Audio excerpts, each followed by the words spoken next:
Hey, badass black girls, and they making big moves. Hey, badass black girls, nothing that you can't do.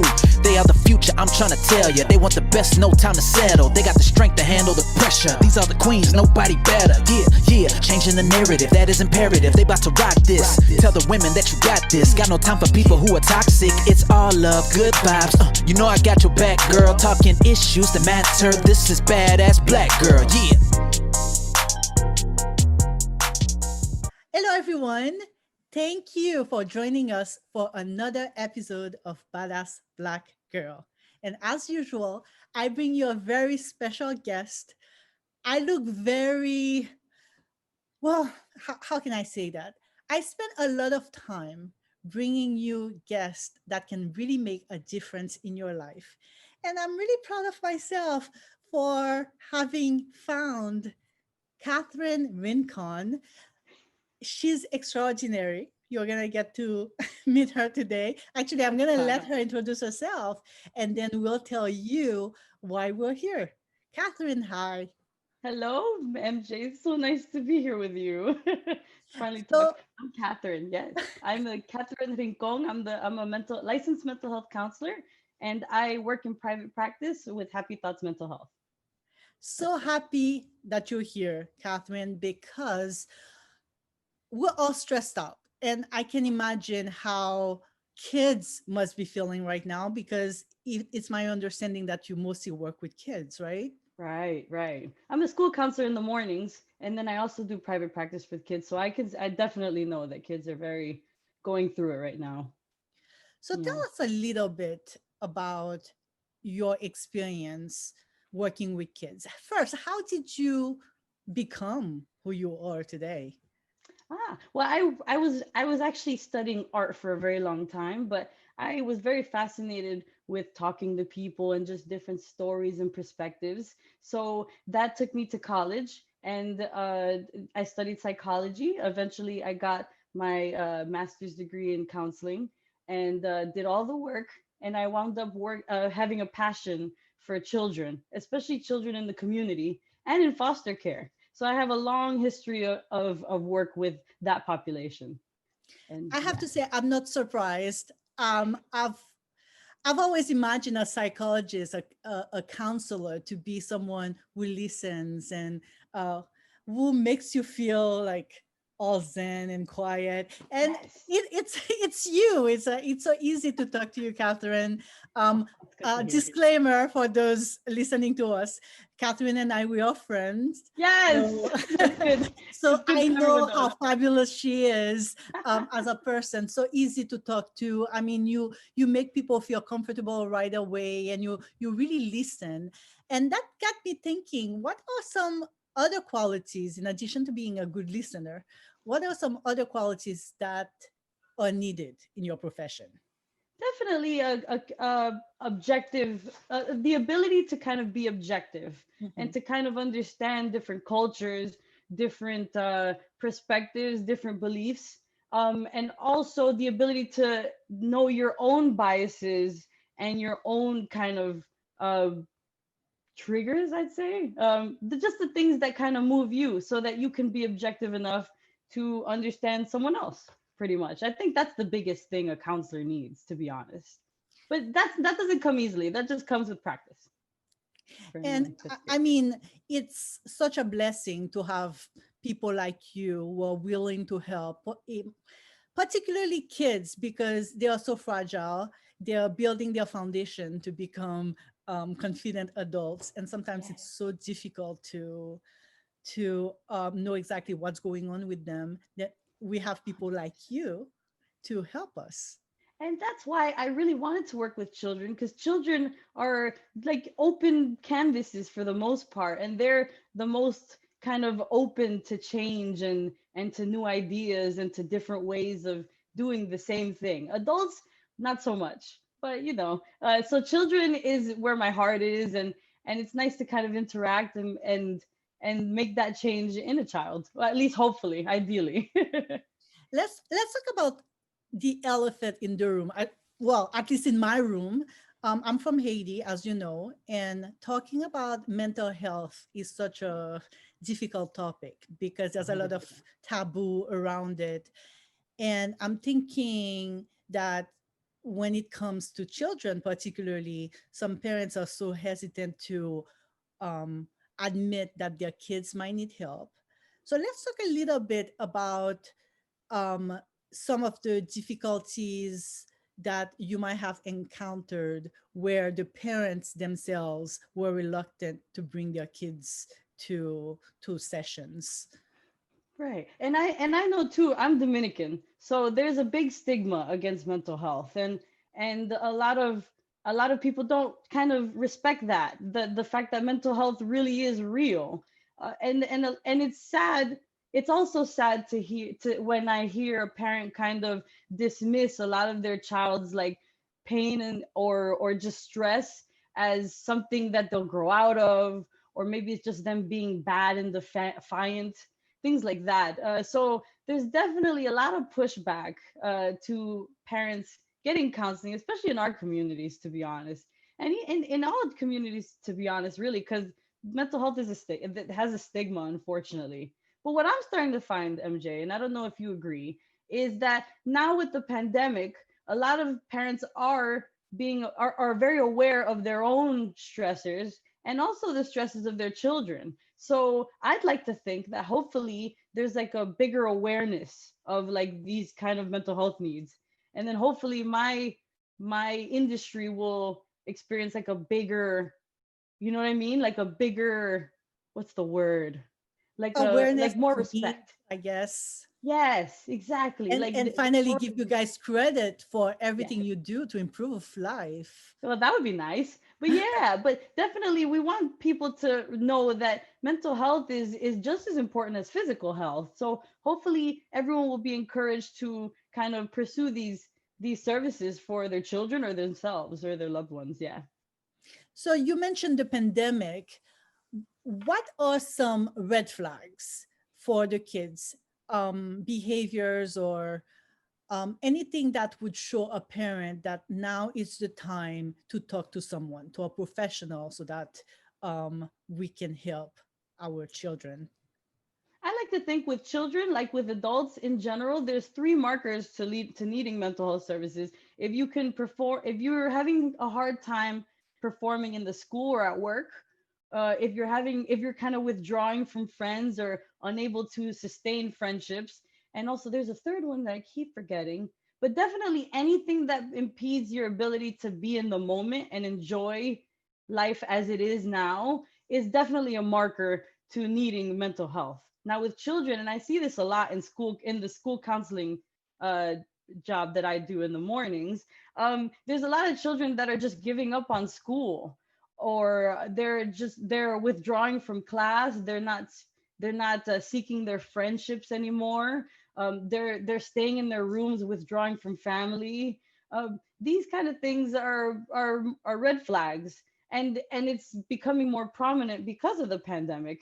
I know that a lot of us can't go outside anymore. We can't play with so yeah. So these kind of anything that you see in your child that they're not being themselves anymore is grounds for at least a conversation about mental health, and at worst, a referral to someone like me, a mental health And counselor. your company has been established to help with situations like these. Tell us a little bit about your practice, Catherine. Yeah, and as I worked in the community and throughout, I noticed that and research backs me up on this, that a lot of people of lower, like of lower socioeconomic status, or people in our communities, they're not getting quality counselors. They're not getting access to quality licensed counselors that have done the work and are very well practiced. A lot of private practices are are self-pay, which means that you have to kind of have the money to to see a counselor. Now, I, for one, with Happy Thoughts Mental Health, I offer like a range of like a range of fees for depending on how much someone can pay. And I see a lot of Black women that want to kind of improve or get past their own stressors, I see a lot of children, minority children, and Latinx females as well. I like to gear to my services towards individuals like that, because I see the profound lack of access to quality services. So that's been my mission statement, to be honest. Are you able to see people virtually as well? Yeah, because of the pandemic, it's all telehealth. But that's okay, because I've been able to broaden my practice to anyone in the Florida area, which is pretty cool. Instead of just seeing people in my little neck of the woods, it's Oh, pretty I nice. think that's awesome. And I think Yeah, also that for people who are hesitant to seek mental health, telehealth is such a great option, because you actually don't have to stress about finding the place or even getting ready to go. You can just log in and get some good advice yeah. and treatment from Catherine. And I think that's fabulous. I love it. It's nice. They could just go in their room in front of their computer and unload and vent about stuff. It's nice. I don't know if it's just me, but do you find that having those conversations online um, or bring some kind of intimacy that is, how do I say this? So um, it's, I've always heard that, face to face is like the best way to go, that you need that human connection. But working online, I found that there is a level of intimacy that you're able to establish, and it's a different Yeah. kind of intimacy. Tell us a little bit about your experience with telehealth. It really is an intimacy. It's so funny because and I'll segue, because there's a bit of a debate in like little therapy circles and in circles of therapists, that ones that are more into the kind of face to face interaction, and then those that are embracing telehealth.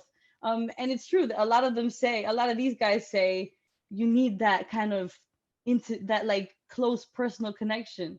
But I find that it's a lot of the same. And also someone that wants to open up about their own stressors can just do so within the comfort of their home. And that in itself promotes a lot of openness in people. I find it's nice. And also a lot of us are online anyway, so we might as well just click an app and join a counselor. It's Yeah. pretty, it is pretty intimate too. It sounds so easy. And where do they find you? What is your website? Do you have a social media page? Yeah, I'm on www.happythoughtsmh.com. That's me. And I also have a Facebook page, uh, facebook.com, Happy Thoughts MH. That's my keyword. And for those of you watching, we will have links to the website and the page under at the bottom of the screen. So you'll be able to just click and contact Catherine. I have so many questions. So um, I've been, For you too. I've seen mental health professionals before, particularly when I was transitioning from Haiti to the US, trying to acclimate myself to a new environment.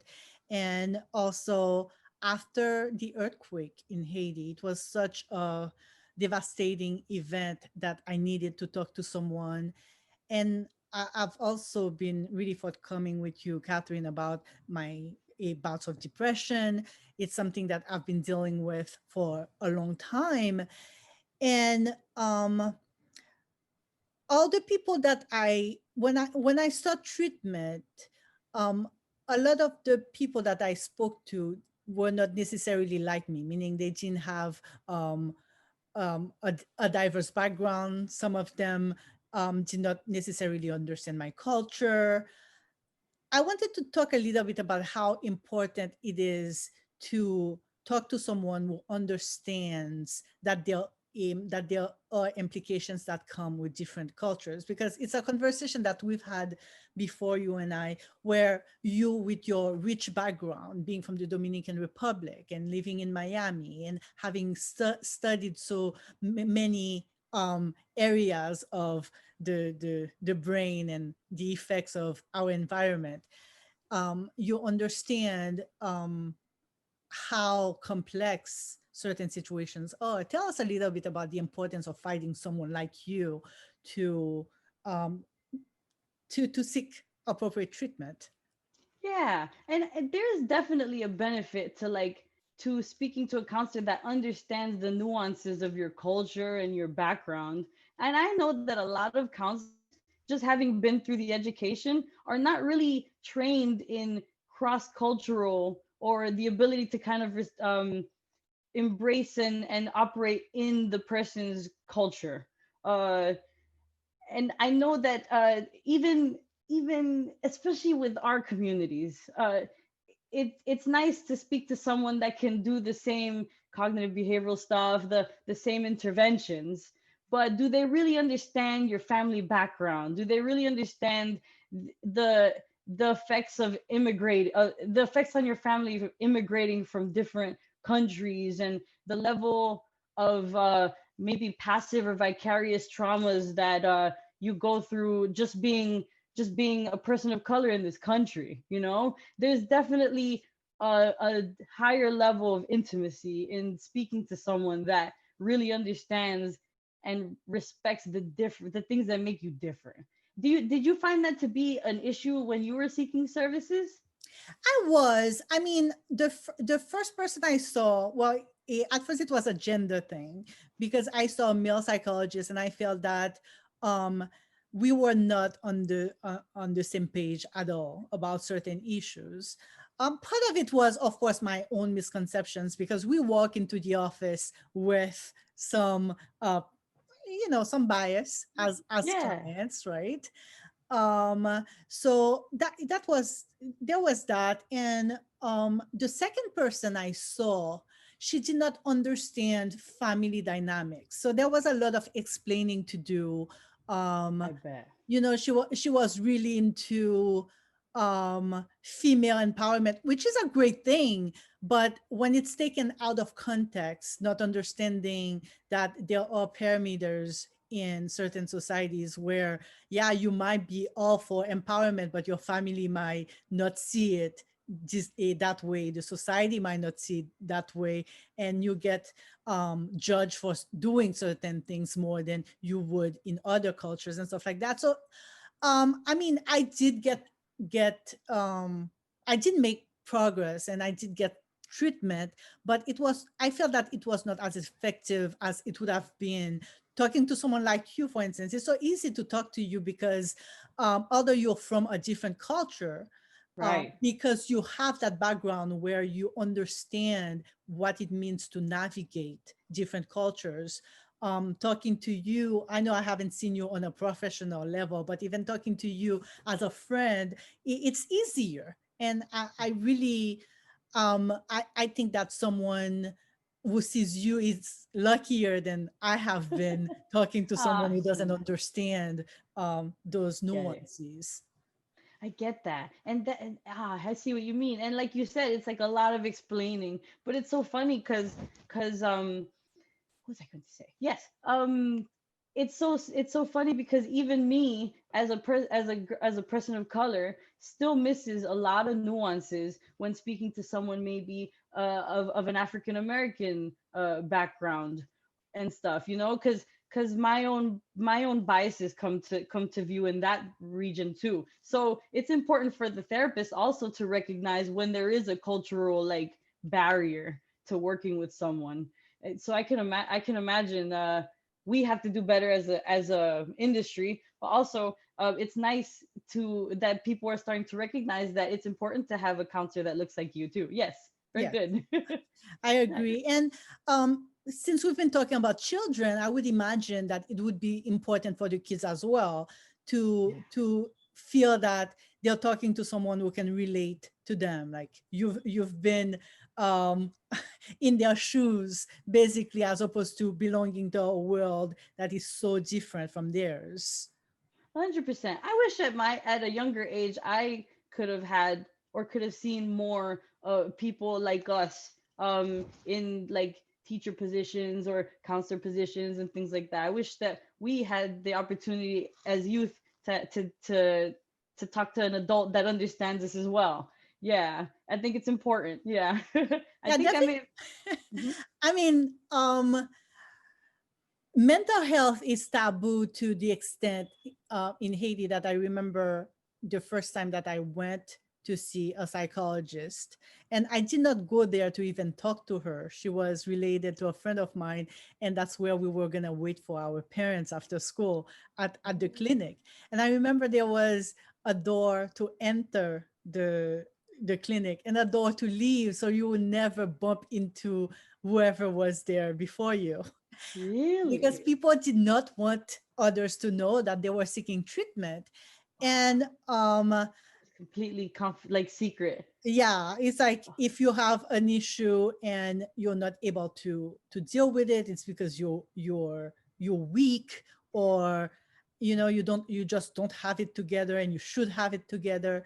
And it's really misunderstood. I think that more recently in Haiti, they've made progress where Have they? they started talking a little bit more openly about mental health, and all the other issues that are connected to it. Um, but growing up, it was pretty bad. I get that. Yeah. And I faced a lot of anxiety. I think that's really what drew me to the career. I faced a lot of like generational anxiety growing up. And I wish that my parents had really identified that and had me talk to somebody at that age instead of just saying, "Oh no, you're just crazy. You'll get over it." You know what I mean? Things Right. like that. That's what I've gone through as well. How sad. But I'm glad that things are changing. Do you feel like it's changing? I mean, there's still a long way to go, but Right. it's getting better. A lot of people have been more vocal. I hear a lot more psychologists talking openly about it on social media, encouraging people to seek health, and a lot of people sharing their experiences as well. That's right. I remember when I first started writing about um, what it felt like to grow up with depression.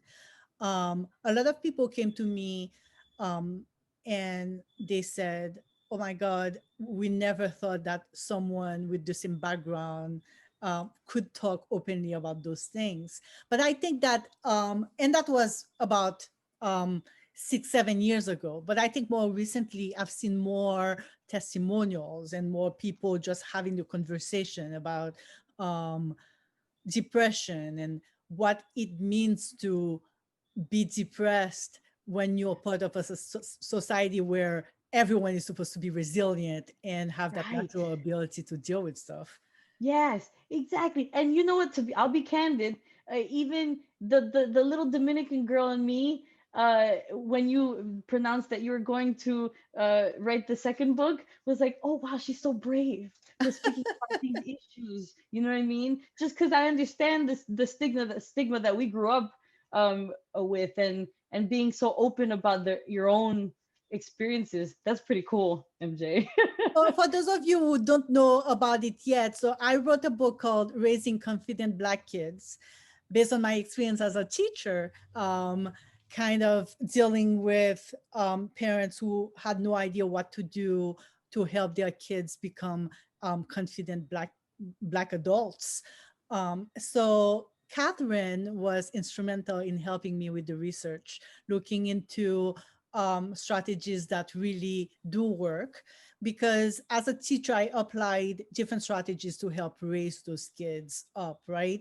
But the science was not necessarily um well, the research was there, but that one-on-one getting information from a real life psychologist, I needed that so badly. And thank you, Catherine, for being that person who Oh, pleasure. confirmed some of what I believed in, and who also challenged some of my assertions, because I mean, we need professionals like you who are licensed, who can say this works, this doesn't work. And in teaching, particularly, this collaboration where you're a teacher and you're um, talking to people, to counselors, to psychologists who have the knowledge so that you can improve your teaching or your parenting. I think that's really important. Wow, and such a relevant topic in this day and age. So thanks to you as well. I mean, and the idea too, I love the idea of collaboration. Teachers with psychologists, parents, uh, making sure that they have mental health professionals on their team as they're raising those kids. I mean, it takes a village, and we know that. Going back to culture, the Dominican Republic, in Haiti, I mean, that village, that metaphorical village, is so important. And we should not forget about it. The fact that we do need all those different individuals to keep us grounded and help us be better at raising those kids. Yes, I tell parents all the time. It's like become redundant. You can only be the parent. You can't be the counselor. You can't be the teacher. So it's important to reach out and incorporate more people in the village. Exactly. Yeah, very important. So Yay. um, I do have some more questions, if you don't mind, Catherine, since I have you here. I don't mind Um, asking you some as well. so what are when the kids come to you, what are some common um we talked about the symptoms, right? We talked about Right. the withdrawal, the one thing to give up on so many things they like, is school, etc. When it comes to the diagnostic part, though, what are some of the most common ones that we have to worry about when it Right. when it comes to helping our kids? To be honest, nowadays it's been a lot of adjustment problems, especially with the pandemic. A lot of kids don't know how to cope being at home all day, or not being able to see their friends at school, or like finding the will to continue their academic career, despite everything going on in the world. And also, it's been a lot of, for me, for my population as well, just a lot of venting on their views on race and and and politics really, and society in general, and climate change and all these things. It's been a lot of kind of children who had these children and adolescents who had these views but aren't able to kind of speak it because maybe their house is conservative, or their perspective isn't really given a chance to come out in the school setting, and things like that. And to be honest, with women especially, and girls, it's been a lot of like shame-based anxiety. And I know that's probably changing the subject, but I know that women have to persevere a lot with the media images, and their race maybe in this country, and just these little things that kind of contribute, and even their parents' expectations of them as well. Growing up with all these messages and all these conflicting ideas and stuff, it kind of creates a big anxiety to women wanting to be perfect, or women that crumble under shame. And that's been a big issue with a lot of clients that I have. And so the ability to kind of question these messages, and really find value and worth in themselves in this context, in this society, has been very healing, and a bit has been a lot of the work between me and a lot of my clients. So things like that. And just to Yeah. clarify, for those of you who are watching us, Catherine deals with all ages, not just Right. kids, although she has worked with kids tremendously, also adults. And I mean, I can definitely relate to what you're saying in terms I of knew it. stressors. Yes, yes. I mean, I'm Oh, thinking about what has been stressing me out during the pandemic alone, and I'm thinking that if you don't have it, if you're not able to deal with it on your own, you should definitely talk to someone. And even the pandemic, I feel, has intensified a lot of the issues that we deal with normally. You I mentioned, for agree. instance, the whole self concept, and self-esteem related to um, our physical appearance, for instance. I mean, it's been so hard being in lockdown and not being able to take care of myself the way I usually do. I haven't been to the hair salon for a while. I You look haven't. great. I mean, and those things, they're so superficial. So there is this shame. Well, why am I worrying about the way I look when some It people adds are up. getting sick? Some people have died. But the thing is, life goes on, and you start thinking, oh, I should be exercising more because I'm at home. I should be eating better because I'm home. Look at her, look at him. They're doing everything right. Everyone is looking fabulous, and here I am, I'm Yes. stressing and eating all the cookies. Yeah, and then you go on Facebook and you see all your friends living so great, and then it adds to the shame. It's so true. But one thing that I tell like all my clients is that, like, what was I gonna say? It's very important what I was gonna say. I'm just kidding. One thing that needs to be understood is that we're all is internationally going through a big change, a big like crisis even. You know what I mean? So it's better, it's important that when we are in like a very if we're when we are experiencing stress related to crisis as human beings, we have to take that time to really kind of nurture ourselves and be more understanding. So maybe we will snack a little more. I mean, we're in a pandemic, you know, we're in lockdown, we're in a big emergency, so we are entitled to snack a little more consciously. But but snacking is okay, and so is watching a little bit more TV, or indulging in things that are healthy or that are not unhealthy, but indulging a little bit more, that's okay, you know. And also being a little bit more understanding with our feelings. Maybe we'll get a little too stressed out with our children, or fed up with our husband or partner, you know. Things like that will happen because we're all experiencing trauma Yeah. from this stress. We just have to nurture ourselves a little more. Well, I mean, this is music to my ears because I've been stressing about so many things. So Communication have has I. been communication has been difficult because we're home, so we're communicating virtually. So there are cues that we don't get because everybody's online. And I've been worrying so much about, I'm wondering how apes my colleagues are taking my words, and you become very self-conscious about what you say and how you say it because there is this layer that you cannot rely on, this layer of communication.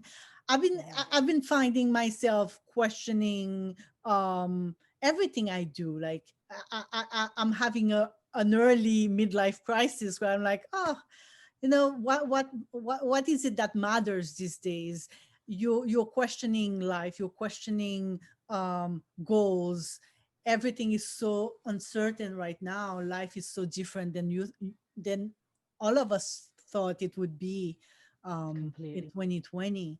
So I'm sure that a lot of I'm sure I've come to realize that I'm not alone in my boat. Yes. And a lot of people feel that they are alone, but you're totally not.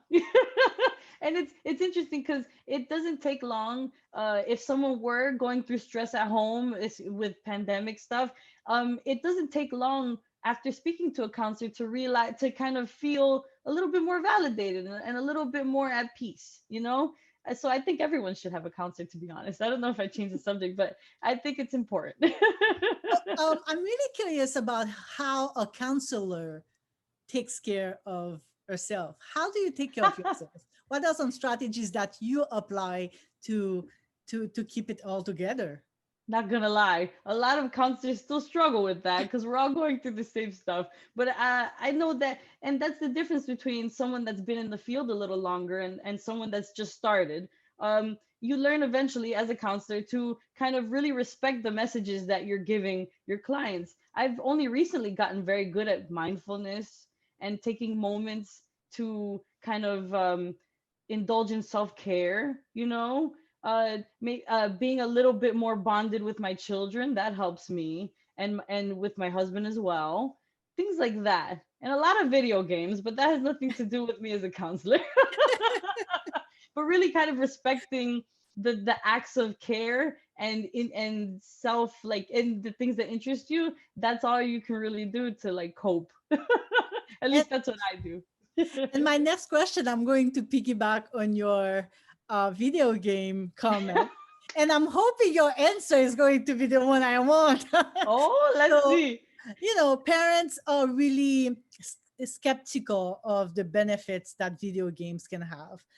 I mean, it might be a generational thing, but I remember I can still hear my mom's voice when I was a teenager, which is when I was really a hardcore playing all the time, and she's like, Hey. "Well, you're letting your brain rot." That's what she would say. So tell Yeah. us, what is your take on video games and mental health? I honestly believe, to be honest, because we're becoming a generation of being more technological. You know what I mean? So video games is not going to be. It's not realistic for video games to be completely outlawed in anyone's life, especially if a child or an adult enjoys it. So to be honest, everything in moderation, which might be hypocritical coming from me because I spend a lot of hours playing, but everything in moderation, especially children who are learning to kind of process things neurologically. Video games kind of gives that instant gratification and kind of a lot of stimuli that kids need to learn how to really handle appropriately. So in moderation for children at least. But I think you and I can play all day. What do you think? I agree. I mean, I love stories, games that are story based, those Excellent. narrative games. And as a writer, I feel that um, there's a lot of satisfaction in a well plotted story that you can actually play. Excellent. So yeah, it helps me relax, and I would imagine that in moderation, they they they help a lot of people. And I'm so glad that's what you said, because I was Yay. so afraid to hear that They're bad. officially video games were to be outlawed. No way. We gotta play. No, and I imagine, especially now with the pandemic, people are probably going towards video games even more to or not just video games, but any kind of thing, just to kind of ground themselves in this situation. As long as it doesn't impede your ability to work or do school and stuff, I think it's all right. Yay. It's been such a great conversation, Catherine. We talked about your background and how well trained you are. We talked about your business and the different kinds of clients that you see and that you're able to help. We talked about the importance of having the kind of knowledge where you're able to take into consideration the impact of culture and environment and I mean, it's been a rich Nice. conversation because mental health right now is the thing we need to survive this pandemic and to grow um, out of the pain and frustration and worries that it has brought into our lives. So I thank you so much for doing what you do, being who you are. I don't know if Thank there's anything you would like to add before we end the conversation. Let's see. I want to thank you for inviting people like me and other professionals that can enhance these messages, especially to people in our community. And also for the work that you've done as well with the books that you've written and stuff. I want to thank you for that. Yes, yes, I want to thank you.